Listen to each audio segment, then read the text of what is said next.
মানে আরো অনেক ইঁদুর আছে, ওদের বাবা মা ওদের যে বংশধর গুলো রাখছে, ওদের পছন্দের খেলাধুলার ব্যাপার স্যাপার আছে। এবং ওইখানেও কিন্তু পানি আছে দুই রকম, একটা হচ্ছে কোকেন মেশানো পানি আর একটা হচ্ছে ওই নর্মাল পানি।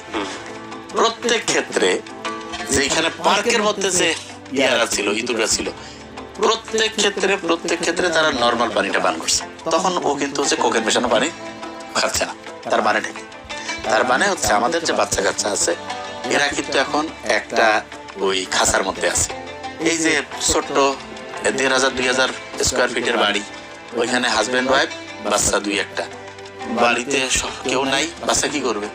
খাঁচা তো, তখন ওই নেশার মধ্যে চলে যায়। আর আমরা যদি আগের ওই ধারণায় যাইতাম যে আত্মীয় স্বজন বা বাবা, মানে এক কথা দাদা দাদি চাচা চাচি, এই যে সবাই মিলে এবং অন্য বাচ্চারা যদি থাকতো, তখন আপনি মোবাইল রাখলেও সে দেখবে না। এইটাই বাস্তবতা। কিন্তু আমরা হচ্ছে